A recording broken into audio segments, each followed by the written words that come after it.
afternoon. It's Tuesday, August 18. I'm Mai Rodriguez for your midday report. We'll be giving you the story shaping the nation at this hour. In the headlines, floodwaters subside in areas affected by monsoon rains, but thousands are still in evacuation centers in the city of Manila. The Justice Department recommends the filing of criminal charges against Marikina Representative Marcy Teodoro over allegations of rape and sexual assault. And Filipino pole vaulter EJ Obiena bags his 8th gold medal at the Golden Sand 2026 in Poland.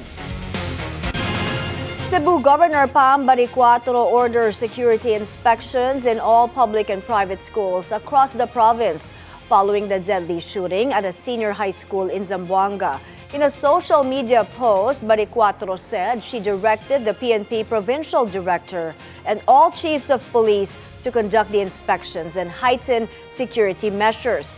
The police provincial director also ordered the deployment of officers to schools under a one police to one school scheme down to the city and municipal levels. The shooting this morning left 2 students dead. In other news, residents of Hagonoy and Malolos in Bulacan are reeling from the widespread floods brought about by yesterday's continuous rains. Ched Gatchalian is reporting to us live from Hagonoy, Bulacan. Ched, what's the situation there now? Flooding in most areas in Bulacan have already subsided, but there are still some places that remain flooded, especially here in Hagonoy, Bulacan. Here in Wawa Dos Street in Barangay San Sebastian, residents are still experiencing gutter-deep to knee-deep level of flood water. Barangay San Sebastian Kagawad Alvin Mendoza said they no longer expect that the flood they are experiencing will subside anytime soon, even if it's currently low tide. Based on their experience, flood in this area remains even after the persistent rains. In Malolos, Bulacan, Cabanas area is still flooded, but some residents were braving the waters to reach important offices or establishments like Social Security Systems Office or SSS. One of them was Mary Ann Trinidad, who traveled all the way from Hagonoy. SS Akop. Ay wala, lumusong ako sa baha, wala man lang signs. Dito man lang sana merong nakalagay na sarado sila. Babalik ng bigo. Some subdivisions are still experiencing flood as well, like this one in Malolos where residents have to be picked by a truck so they can avoid walking in flood waters. There are also areas in Plaridel, Bulacan, where residents are already complaining about weeks-long flood. Floodwaters had already entered Junior Cruz's house. He said he is worrying that his family may catch various illnesses from the flood. 3 weeks na po ang pagbaha rito. Pumapasok sa bahay, tapos kapag lumabas ka, may tubig. Alip po ha, kung anong sakit na ang mararanasan namin dito. Residents urge local authorities to construct drainage systems to lessen the flooding that they are already used to experience whenever there is a weather disturbance. Barangay San Sebastian is currently securing stock of antibiotics that can help fight or prevent the leptospirosis bacteria. But they assured the local government unit is prepared to help and assist the residents. Ched, matagal na ngang bumabaha dyan. May panawagan ba itong LGU sa San Sebastian in Hagonoy sa national government? What are their calls and appeals to the government? Yes, the San Sebastian local government unit is urging the Department of Public Works and Highways to prioritize the flood control infrastructure and other road projects that are already planned here on the area. They are urging also the national government to assist them while they are also saying that they are prepared. Talagang sinasabi nila na mahalaga pa rin yung pagtulong ng national government dahil limitado lang din yung manpower at resources na meron ngayon itong LGU ng Barangay San Sebastian. They said some residents in other villages or communities here in Hagonoy have already abandoned their homes in the past due to persistent flooding. Yan yung gusto nilang maiwasan dahil marami pa rin naman yung nakatira dito at nagtitiis sa patuloy na pagkakaroon ng baha, low tide man yan o high tide. Kaya ang panawagan nila sa pamahalaan talaga ay matugunan yung kanilang pangailangan sa flood control infrastructures. Back to you, Mai. Maraming salamat, Ched Gatchalian, reporting live from Hagonoy in Bulacan. We saw a break from the rains this morning in Metro Manila, but floodwaters remain in some areas, particularly in Cainta, Rizal. Nasa linya si John Riz Calata para sa kabuuang ulat. John Riz, saan ito may mga baha pa sa ngayon? May ankle to knee deep pa rin ang baha sa Karangalan Village sa barangay San Isidro, Cainta, Rizal. Kasunod ng malalakas na pag-ulan kahapon dulot ng habagat, itinuturong dahilan ng mga residente sa pagbaha ang mga basurang bumabara sa mga drainage sa kanilang lugar. Dahil bumaba na ang level ng tubig mula sa kahapoy abot bewang na baha, nagsimula na ring maglinis ang mga residente at ayusin ang mga baradong daluyan ng tubig. Pag medyo mataas na po yung tubig, sinasabay na po ng mga tao yung basura nila, pinapaanod na po. Mga walang disiplina po. Dapat po hindi nila tinatapon yung basura. Iniintay na lang nila na bumaba yung baha. Kasi araw-araw naman nandyan naman yung basura, kinukuha naman. May panawagan naman ang mga residente sa mga otoridad. Dapat yung tapat ng manhole, lahat ibutas, dapat nilalagyan ng harang na bakal para hindi matapunan ng basura. Yun lang naman ang problema dito Laging nagbabarado yung mga manhole. Nang tanungin naman si Andal kung ano ang kanyang maipapayo sa mga residenteng nagtatapon ng kalat, tumanggi itong magkomento dahil dapat alam na raw ng mga tao kung ano ang tama at mali pagdating sa pagtatapon ng basura. Impossible pa rin sa mga maliliit na sasakyan ang ilang bahagi ng Karangalan Village. Balik sa iyo, Mai. John Riz, kamusta ang pagmamonitor ng mga responders doon sa mga flood-prone areas at doon sa mga areas na malapit sa waterways na nag-overflow kahapon dahil sa incessant rains? May kanina, we saw authorities sa paligid noong baha, kung saan may binabahang lugar. And some other villagers are bumabalik na sa kanilang mga tirahan. At ayun, naglilinis na sila. Yun yung mga steps nila. And the authorities were still there, Mai. Alright, maraming salamat, John Riz Calata, nag-uulat. A huge tree and an electric post fell early this morning along EDSA Kamuning in Quezon City. Nandoon si Ryan Reloban para sa detalye. Ryan, may nasaktan ba dyan sa nangyari? May wala namang nasaktan dito sa nangyaring insidente nga at kung nakikita nyo nga sa aking likuran, nandito pa yung malaking puno na natumba at tumama sa isang bahay. Dito yan sa kahabaan ng EDSA Kamunin. Malapit tumay sa Kamunin Police Station 10. Matapos nga ito yung magdamag na pag-ulan dulot ng habagat. Ayon sa 35 years old at PWD na si Sir Noel Atonga, pasado alas 5 ng madaling araw nang matumba ang puno. Laking pasasalamat naman niya ng maipit lamang at hindi napuruhan ang kanyang kinakasama. Ay, siyempre ang takot po namin, siyempre sa laking puno na yan, kung yan ang natagan sa amin, patay na kami yan. Kaya ayun. May panawagan po kayo? Ay, sana po mapansin ng mga gobyerno na mabigyan po kami ng kahit kunting tulong lang po para sa namin pangalap buhay baga. Kasi nagtitinda po kami dyan, paano yan, hindi na kami makapagtinda, kami nadurog na yung tindahan namin. May wala naman nga na naitalang lubhang nasugatan dito sa nasabing insidente. Bukod sa bahay at tindahan nila Kuya Noel, ilang sasakyan din ang natabunan ng puno. Nadamay rin ang poste ng kuryente sa nasabing lugar at natuklap ang semento ng kalsada. Samantala, hindi muna madaraanan ng K3rd Street papuntang EDSA Kamunin dahil sa nga natumbang puno at poste. Agad naman na rumusponde ang mga kawani ng MMDA sa nasabing lugar at ang Meralco para tignan at suriin ang natumbang poste. Sa ngayon, may patuloy ang pag-aayos dito sa lugar at pinapaalahanan ng mga motorista na maging maingat at humanap muna ng mga alternatibong ruta sa bahagi ng K3rd Street palabas ng EDSA Kamuning. May, kung nakikita nyo nga sa aking likuran, na kwento nga ni Kuya Noel na malapit dito yung tirahan nila at yung tindahan. Kwento niya, Mai, nung natumba yung puno ay nasa loob yung kanyang kinakasama.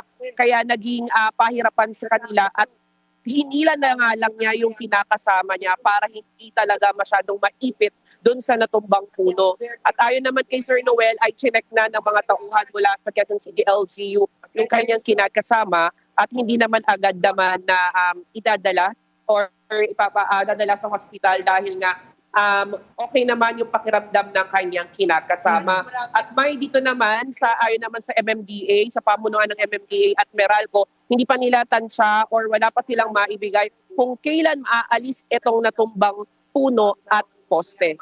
Balik sa'yo, Mai. Buti na lang walang nasaktan dyan.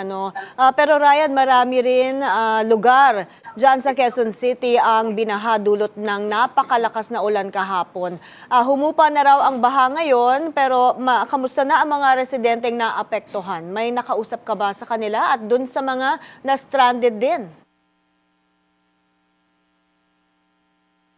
May sa ngayon wala pa tayo nakakausap pero based doon sa post ng Quezon City LGU sa kanilang Facebook page ay kahit humupa na yung baha doon sa ilang lugar na matinding binaha talaga na umabot hanggang dibdib at lagpas to tatlo ay nananatili pa rin sa evacuation center ang libo-libo mga residente dito sa Quezon City. Kasi nga dahil tansya pa rin nila na posibleng lumakas pa rin yung ulan at kapag lumakas pa rin yung ulan at pagtuloy-tuloy pa to ay posibleng bumaha pa rin dun sa nasabing lugar sa kanila. Kaya hindi pa talaga nila mas gugustuhin na bumalik sa kanilang tahanan at pananatili muna sila sa iba't ibang evacuation center dito sa Quezon City. Mai?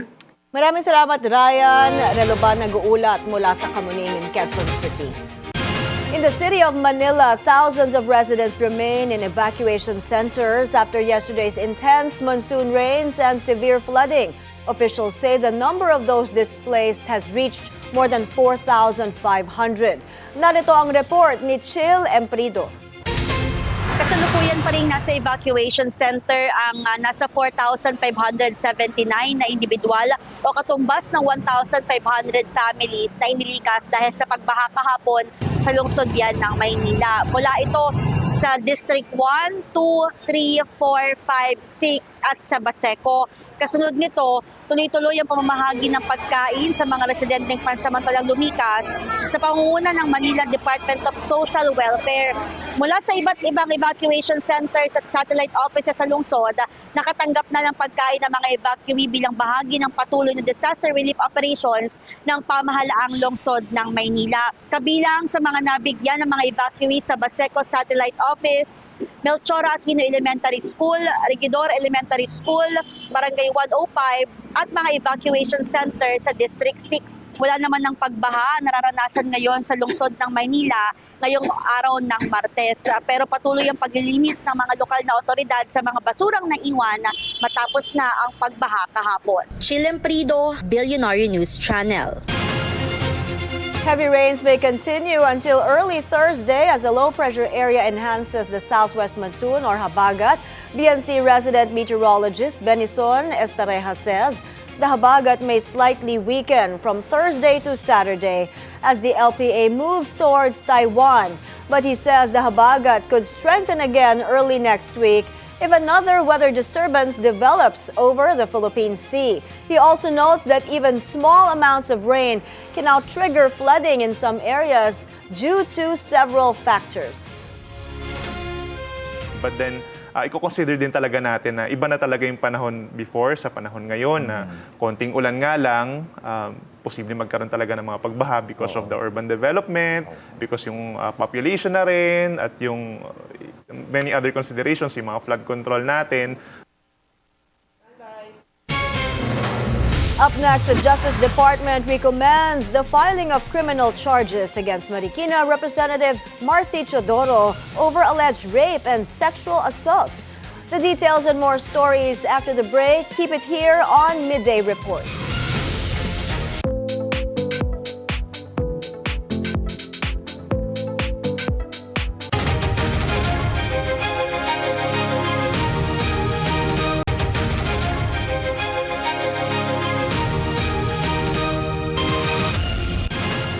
You're back on Midday Report. Senator Panfilo Lacson is questioning how flood control money is being spent as we saw the widespread impact of intense monsoon rains across Metro Manila and huge parts of Luzon.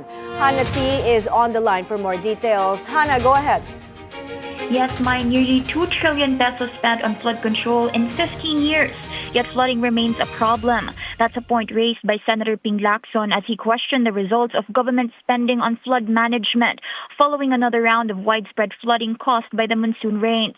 Lacson says about 1.9 trillion pesos was allocated to the DPWH Flood Control Management Program from 2011 to 2025, covering 3 administrations. The figures he cited show that annual funding started at just around 11 billion pesos in 2011 but crossed the 100 billion peso mark in 2018. And in the last 3 years covered by the data alone, funding rose from about 287 billion pesos in 22 anomalies in flood control projects in Bulacan and Oriental Mindoro through Senate investigations. His office also recently turned over to the Ombudsman evidence related to alleged anomalous low protection projects and illegal reclamation activities in Taguig. A year after the flood control scandal was exposed, and even with some of those linked to it now behind bars, Filipinos continue to wade through flooded streets despite years of billions spent on projects meant to prevent exactly that. Back to you, Mai. Hannah, allocation for flood control apparently exists in the 2025 national budget pa lang. At sabi mo nga, since 2011 pa pala, may flood management na ang gobyerno. Now, what should be different this time para hindi na maulit itong flood control scandal? Yes, katunayan, nagpabalik nga itong flood control spending for 2027. And according to Lacson, the government first needs a clear, long-term and integrated flood management plan before spending another 107 billion pesos. Dahil yung flood control projects, they cannot continue as standalone projects that can change from one administration to another. Sabi ni Lacson, i-raise daw niya yan sa isang DBCC briefing starting August 27, including where exactly the funding will go and whether the projects are part of an overall flood management program. Sabi niya, pati raw dapat yung publiko ay merong scrutiny after the budget is approved, particularly on how projects are implemented and which contractors handle them. Back to you, Mai. Thank you, Hannah T. reporting. Students and parents ranted about the late suspension of classes yesterday amid the heavy rains. Nasa linya si Dexter Ganibe para sa detalye. Dexter, go ahead. May naghayag ng reklamo sa pamamagitan ng social media ang ilang college students na pinapasok pa rin sila kahapon sa kabila ng malakas na ulan at pagbaha sa Metro Manila. Ayon sa ilang estudyante, nahirapan silang makapasok at makauwi dahil sa baha, matinding traffic at kakulangan ng masasakyan. May mga nag-post din na naabutan ng baha at na-stranded sa kanilang pag-uwi dahil nag-suspend ng klase nang nasa eskwelahan na raw sila. Giniit ng ilang estudyante na dapat mas maaga ang desisyon sa suspensyon ng mga klase lalo na kung delikado na ang pagbiyahe. May mga nagtanong din kung bakit hindi agad kasama ang college students sa suspensyon ng klase dahil pareho lang naman daw na nalalagay sa panganib sa pagbiyahe kapag may mga pagbahana at malakas na ang mga pag-ulan. Panawagan nila sa mga lokal na pamahalaan, do better dahil hindi madali ang lumusong sa baha at suungin ng malakas na ulan kapag na may kasama pang mga malakas na paghampas ng hangin. Sabi pa ng isang nag-comment, hindi lang nangyayari sa QC kundi maging sa Pasay yung nagkakansela ng pasok sa kasagsagan na ng malakas na ulan at nasa eskwelahan na yung mga mag-aaral.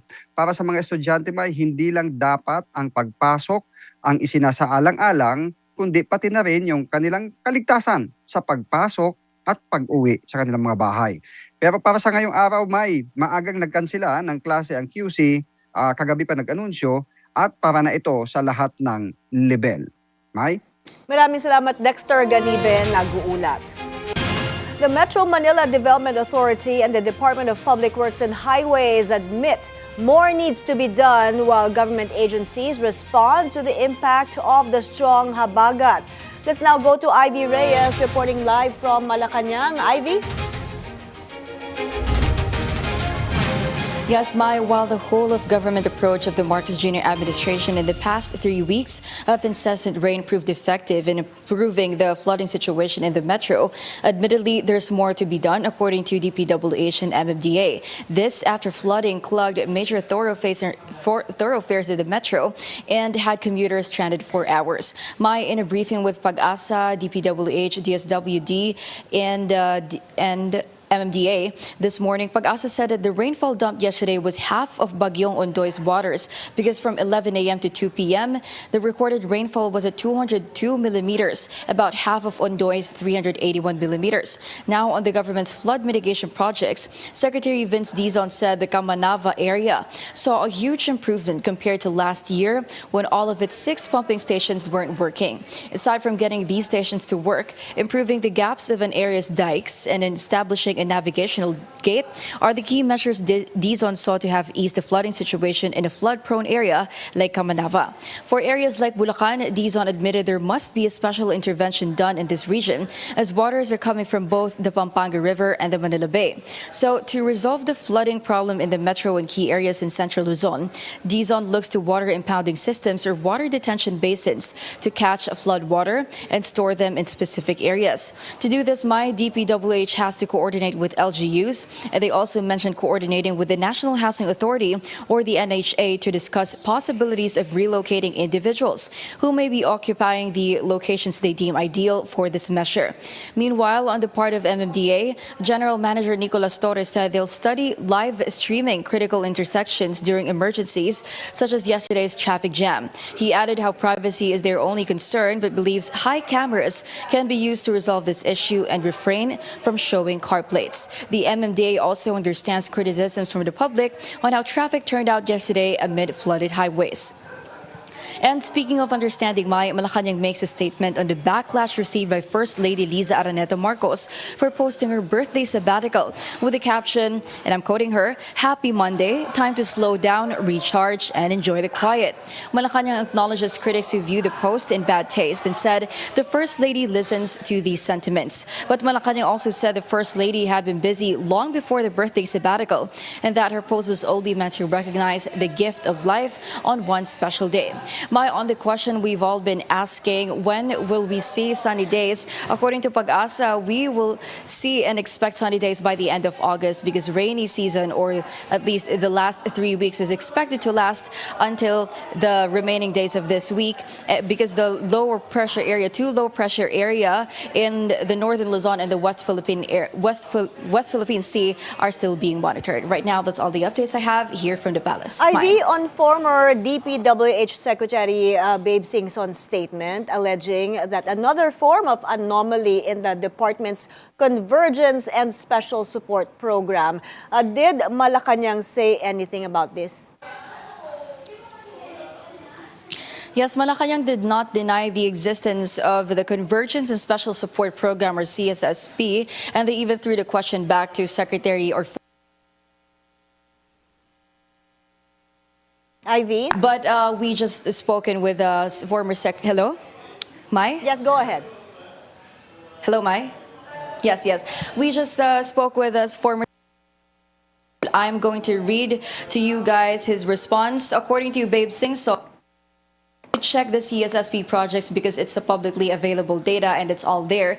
But what they noticed was that there were many local projects without supporting justification, proper studies, and detailed unit having the CSSP program under his tenure during the administration of former President Noynoy Aquino. Mai. All right, thank you, Ivy Reyes, live from Malacanang.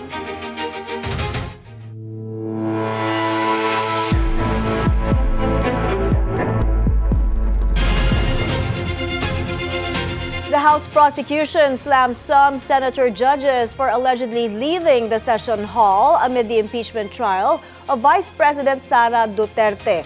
Kumuha tayo ng detalye kay Isaiah Mirafuentes live mula sa Batasang Pambansa. Isaiah, go ahead. Yes, Mai, kasalukuyang naka-work from home arrangement ang mga empleyado maging mga opisyal mula dito sa House of Representatives. Subalit, Mai, kanina nagkaroon pa rin ng online press conference ang ilang miyembro ng House Prosecution Panel at hindi nila nagustuhan ng inasta ang ilang mga senator judges na ang mga nasa minorya.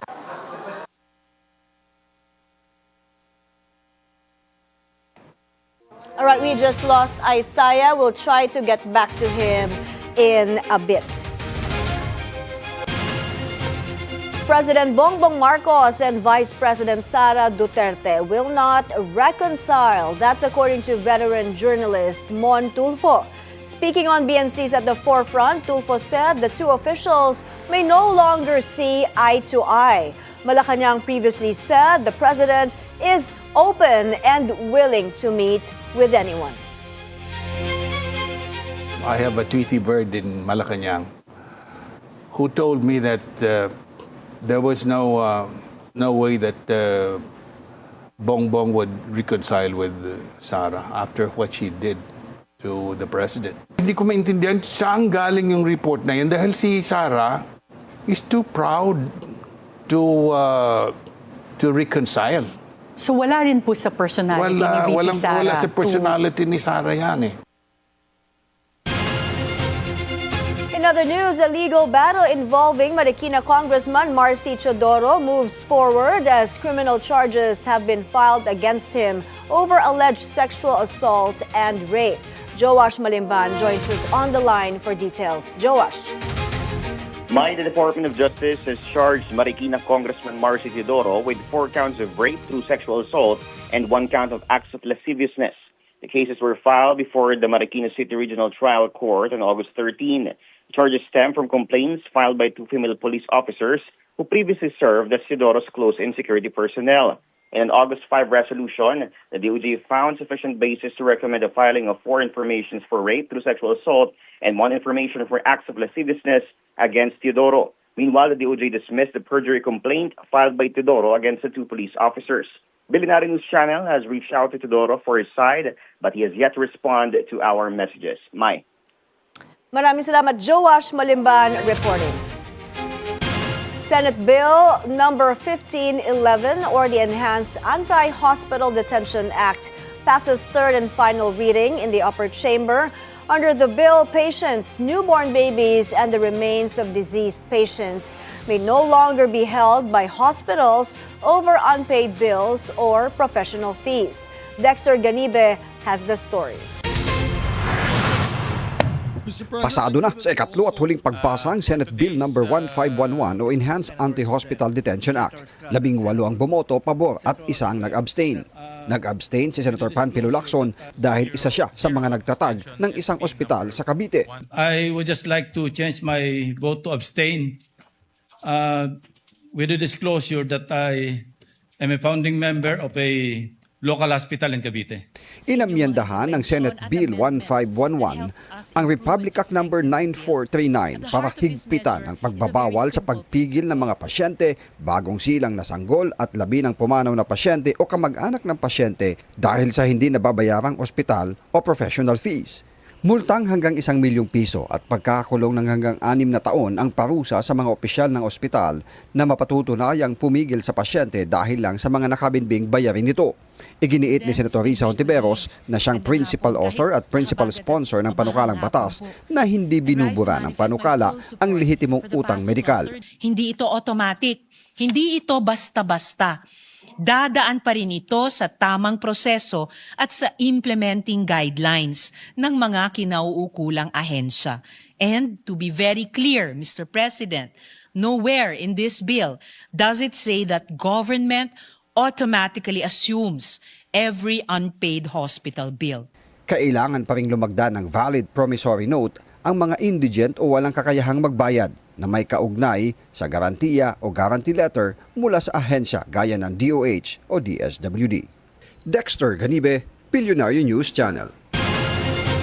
Let's now go back to Isaiah Mirafuentes at the House of Representatives. The House prosecution slammed some senator judges for allegedly leaving the session hall amid the impeachment trial of Vice President Sara Duterte.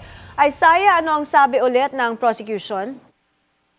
May, alam mo, hindi nagustuhan ng ilang mga miyembro ng prosekusyon ang naging asta ng ilang mga senator judges, partikular na nga ang mga miyembro o ilang miyembro ng minority sa nangyaring impeachment trial laban kay Vice President Sara Duterte kahapon. Sa kalagitnaan kasi ng trial, may oras na wala sa loob ng session hall ang ilang senador. Kalaunan ay nag-post rin si Senator Judge Robin Padilla sa kanyang social media account na magkakasama sila ni Senator Judges Bongo at Mark Villar sa Senate Lounge. Sa kanyang caption, tinawag niyang birthday boy, Senator Mark Villar, at may dalawang tila buko juice pa na nakalagay sa kanilang lamesa. Anila, nanonood naman sila ng live stream ng trial habang nasa labas ng session hall. Ang inakto ng tatlong senador may inalmahan ng prosekusyon. Ayon kay House Trial Spokesperson Attorney Benjamin Tolosa Jr., mahalaga na nasa loob ng session hall ang mga senator judges dahil importante na makita nilang lahat na nangyayari sa trial na ang ilan ay hindi nakikita kung nanonood lamang ng live streaming. Mahalaga rin na maobserbahan ng mga senator judges ang body movements ng mga testigo dahil maaari rin nilang maging basihan ng kanilang panghuhusga o paghuhusga. Ani pa ni House Trial Spokesperson Zia Alonto Adjong, mahalagang manatili o sa loob ng session hall ang mga senator judges dahil sa pamagitan nito daw ay mapapanatili nila ang integridad ng impeachment court na pinagtitibay mismo ng saligang batas. Maliban dyan, iginigit rin may ng prosekusyon na mandato ng mga senator judges ang maging impartial habang nagpapatuloy ang paglilitis. Samantala may, kung ang prosekusyon daw ang tatanungin, malaki ang naging significance ng mga sinabi ng SDO ng OVP na si Gina Acosta, which is ang tumistigo nga kahapon, dahil una, malinaw niyang sinabi na si VP Sara mismo ang nag-utos sa kanya na kunin yung pera at ibigay ito kay dating VPSD Chief Colonel Raymond Lachica. At kung pagbabasihan nga raw yung guidelines sa paggamit ng confidential funds, hindi dapat ito kay Lachica binigay at ayon din kay Representative Adjong kung sa maling tao na ibigay ang pera, implikasyon ito na mali na rin na nagamit ang pera. Maya.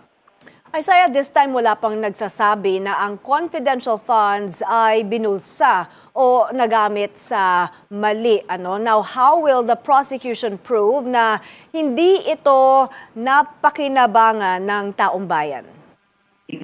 May isa rin sa mga naitanong kanina sa online press conference, ang hindi dinetalye ni Representative Joel Chuay sa mga House Prosecutor kung paano nga nila yan patutunayan dahil yan ay part na ng subjudice. Pero ginit nila sa ating kanina na kanila raw patutunayan itong pera na nagkakahalaga nga ng more than 600 million pesos confidential funds ay nagamit umano sa mali. Ayon naman din sa ilang mga bahagi ng prosekusyon, may sinasabi nila na kung mali na yung napagbigyan nitong pera na to dahil malinaw nga na sinabi ni Gina Acosta kahapon na inutusan siya ni VP Sara na ibigay ito kay Colonel Lachica, malinaw na kung mali yung binigyan, ibig sabihin mali rin daw itong nagamit. Maraming salamat Isaiah Mirafuentes, nag-uulat mula sa Batasang Pambansa. The Office of the Ombudsman has ordered a 6-month suspension of LTFRB Chairman Vigor Mendoza and the Chair of the Office of Transportation Cooperatives, Teofilo Guadis III. Assistant Ombudsman Miko Clavano said there is sufficient basis to suspend the two officials over allegations of grave misconduct and conduct prejudicial to the best interest of public service. The complaint centers on the continued use of the old LTO IT system operated by Stratcom despite the rollout of the government's Land Transportation Management System or LTMS. The Ombudsman said the simultaneous use of both systems limited the benefits of the LTMS and imposed additional costs on motorists and LTO clients. COA records show that Stratcom collected more than 13 billion pesos in computer fees from 2019 to 2025. Former Congressman Jacinto Jing Paras believes that alias Ken, the arrested talent manager linked to a supposed honey trap plot against Executive Secretary Ralph Recto, may have struck a deal with the NBI to turn against other people involved. Paras is among those being investigated over the character assassination plot against Recto, along with Batangas Congressman Leandro Leviste. alias Ken was nabbed in an entrapment operation along with several women who allegedly planned to trap Recto in a sex trafficking and illegal drug case. It's our world now na in-interview namin yan, nagsabi sila ng versus yung credibility nitong si alias Ken. Kasi talagang sinet up siya. So, pag sinet up ka, may kaso ka ngayon. So, baka may deal sila na ito yung sasabihin mo. Bakit nagtatakip ng muka kung magsasalita ka? Nagbaliktad na siya because he might be coach. Hindi pa rin natin malaman yan kasi ang batas kasi, if it's already in court, that's the only time you have the opportunity to cross-examine. Yes. Ngayon, nasa affidavit pa lang. Paras is also convinced that De Viste and his mother, Senator Loren Legarda, may have left the country for fear of impending plunder cases linked to alleged ghost electricity projects. Coming up, Filipino pole vaulter EJ Obiena adds another goal to his impressive 2026 campaign, and this time he did it with a season-best clearance in Poland. More sports headlines plus the latest world news and an update on the weather after the break. Stay with us here on Midday Report.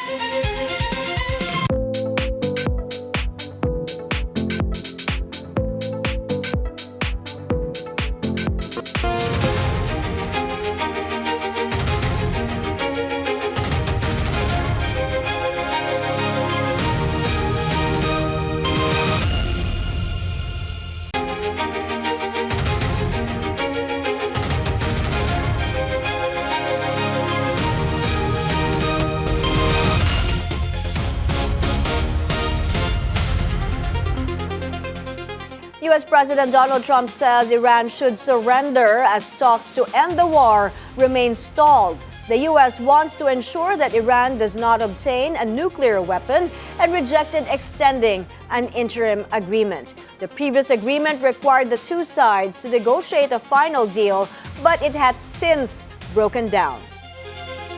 They want to make a deal, but they're not going to make the kind of a deal that I feel is necessary.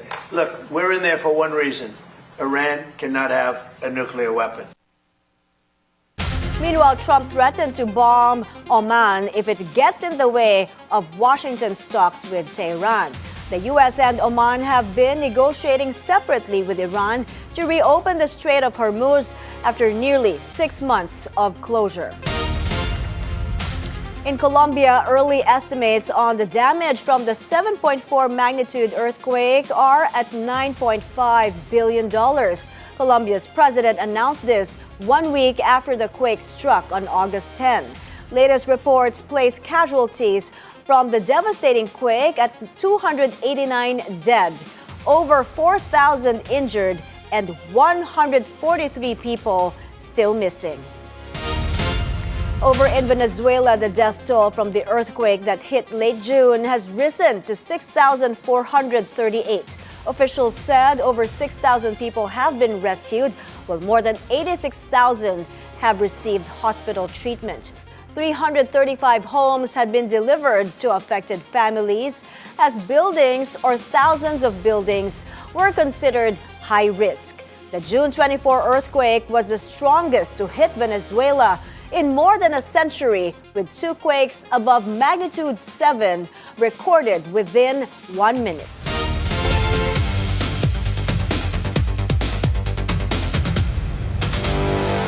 Filipino pole vaulter EJ Obiena bags his 8th gold medal of the season at the Golden Sand 2026 in Poland. Obiena cleared a season-best 5.91 meters to claim the top spot in the World Athletics Continental Tour event.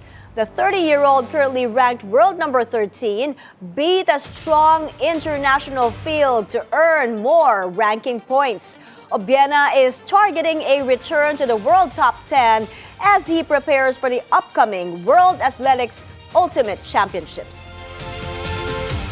Kai Soto is back with Gilas Pilipinas for the upcoming FIBA World Cup Asian qualifiers. Abante Bilyonaryo Group Sports Insider Homer Saison first reported Soto's return, with Gilas head coach Tim Cone now confirming that the 7'3" center has already joined the team in practice. Zeus Valdez tells us more. Kai Soto is back in the Gilas fold. The 7'3" center is currently a free agent after his stint with the Koshigaya Altas ended following the 2025-26 Japan B-League season. With no current club commitment, Soto has now joined Gilas in preparation for the August FIBA World Cup qualifiers. Abante Bilyonaryo Group Sports Insider Homer Saison first reported that Soto is set to suit up for the Philippines, and Tim Cone has now confirmed that the big man has already practiced with the national team. Soto's availability had been uncertain in the weeks leading up to the window as the Gilas coaching staff awaited word on his schedule. Now with Soto in camp, Cone has another major option in the front court for two crucial home qualifiers. And the Gilas coach knows just how important his return could be. The Philippines will face Jordan on August 28 before taking on Iran on August 30, with both games set at the SM Mall of Asia Arena. Soto's return comes at an important time for Gilas, which is dealing with several frontcourt availability issues. Quintin Meliora Brown is recovering from hernia surgery, while Michael Phillips is also unavailable due to a family matter. Junmar Fajardo, who had expressed his desire to retire from national team duty, has also been brought back into the fold for the window. With several frontcourt options unavailable or uncertain, Soto provides Gilas with much-needed size and international experience. Cone said the team has 10 days to prepare for the two qualifiers, with most of the players already in camp. For the Philippines, the upcoming window could have a significant impact on its bid to qualify for the 2027 FIBA Basketball World Cup. And with Saison Scoop now backed by Cone's confirmation that Soto has joined practice, Gilas has its 7'3" center back in the fold. With the national team facing a do-or-die window, Kai Soto's return could be one of the biggest boosts Gilas has heading into its crucial battles against Jordan and Iran. Zeus Valdez, Bilyonaryo News Channel.